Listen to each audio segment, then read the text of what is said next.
Hello Nintendobuzz, Biolizard1 here, bringing you a second battle for this channel, and this is actually a battle against a very good friend of mine, Bestow5000. And we decided to use some new teams here, try to test out some new Pokémon, and the result was an excellent battle, and I'm sure you will enjoy it. My opponent starts off with an Infernape, and I start off with my Tyranitar. Basically, a lead Infernape can do three things. It can either go for the Stealth Rock, it can either go for the Fake Out, or it can hit you with a Stab, Close Combat, or Fire Blast. Because I don't want to take any of those, I decided to switch out into my Weezing, who can basically take any attack coming from this Infernape, and it decides to go for a U-turn. That is basically a fourth option on your lead Infernape if you want him to have a choice scarf or a choice band. So I know it's either going to be one of those two. Now he decides to switch out into his Salamence. I'm fearing the Draco Meteor here, and I really don't want to lose my Weezing this early in the game, so I'm going to go into Tyranitar. Because Tyranitar is maximum HP, I know that I will be able to survive one Draco Meteor at least. Now I want to check out if he also has the Earthquake, and check out if it's a mixed Salamence. And unfortunately for me, he has the Earthquake, but I don't really mind it because I have my Celebi, and Celebi is my defensive wall on this team, which basically means that I can take any Earthquake coming from this Salamence all day. Now, I predict him to switch out and decide to go for a Thunder Wave while Thundurus comes out. And this magical genie is like floating in the air in front of me, and I know that after one Thunder Wave, I'm going to be able to outspeed him with any guy on my party, so that is pretty good for me. Predicting him to either go for an Hidden Power Ice, or a priority Taunt, or a priority Thunder Wave. I decide to go into my Weezing, who can basically take any of those moves coming in my direction. It decides to go for a Thunder Wave, and I don't really mind because Weezing is already slow as hell. So I'm going to go for a Will-O-Wisp here if I'm correct, because I thought he wanted to switch out, go into Salamence, and try to maybe even kill me with a Dragon Claw or something like that. But I get the Paralysis, which sucks. And now seeing that he overpredicted this turn, I was pretty sure that he was going to switch out again, because it would be good for him to have the switching advantage. But unfortunately for me, he's going to stay in, go for a Nasty Plot, which is a very excellent move on his part, which probably means that he does not have the taunt, meaning that the four moves that he has are Thunder Wave, Nasty Plot, Thunderbolt, and Hidden Power Ice. So I decide to go in Tyranitar, see what he's going to do. I know I'm going to outspeed him unless he goes for a priority move. And I see that he wanted to outspeed me, but he got the Paralysis, so that basically means that he wanted to go for a Thunder Wave. And because I did not want to overpredict again in this game, because I've did quite some over predictions and they all failed, I decided to stay in with my Tyranitar, basically because he's quiet nature, and I don't really mind him being his speed lowered much, because the nature quiet also lowers his speed. So like I said, I don't really mind.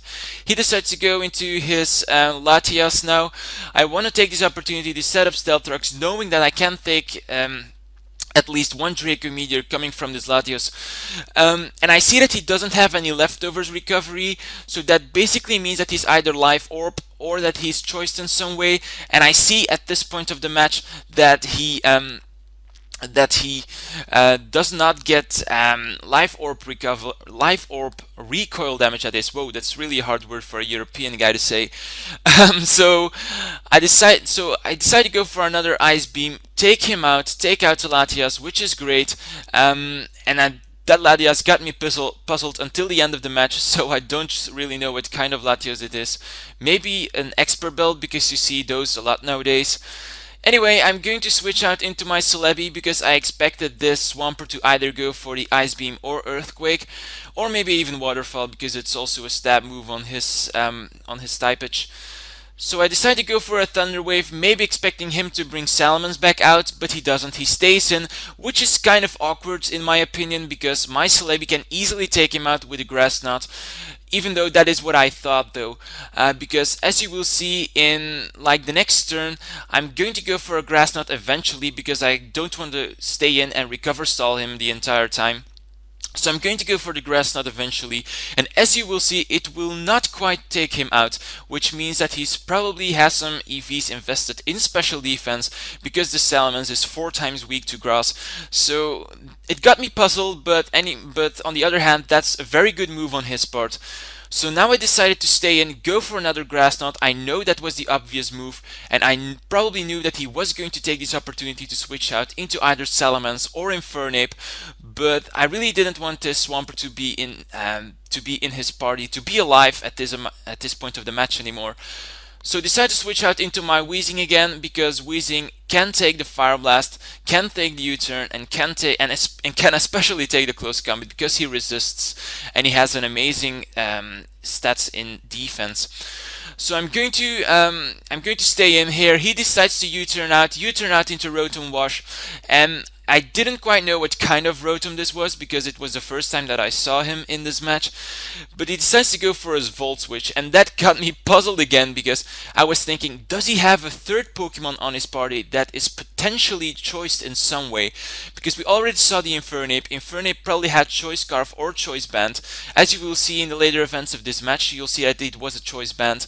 You have the Rotom, and we had Latias, and Latias didn't take any recoil damage, so it was probably expert belted or choiced in some way. Anyway, I'm going to go back and narrate from the point where we left off. As you guys saw, I let my Weezing die in order to let his Swampert die, and I'm going to go back into my lead because it's the best thing I can do. He was already at red health while he switches back into his Salamence, and I don't really mind because Salamence is going to take both Life Orb and Sandstorm damage while my Tyranitar goes down, and that will give me the opportunity to go into my Crocodile being one of my favorite Pokemon in this new 5th generation, and take him out with a Choice Scarfed Crunch. So now he switches back into Rotom, and I was like, he might be bluffing me with the Choice Scarf, or he has the Choice Specs, and he's going to get a hit on something else. Unfortunately for me, he has the Choice Scarf, so that's a fact that I know now. And that means that I'm probably doing very good because he has 2 more Pokemon, and he has the Infernape, which is probably Choice Banded, and he has the Rotom, which is probably Choice Scarfed. So that kind of tells me that I have this game in the bag. Not really sure what he's going to do because I have my Azumarill and I have my Nidoking left, which means that if he locks himself into an Electric type move, then he won't be able to hit my Nidoking. So the best thing he can do is switch out into Infernape. I predict that, go for a Superpower, finish off the Infernape, which is great.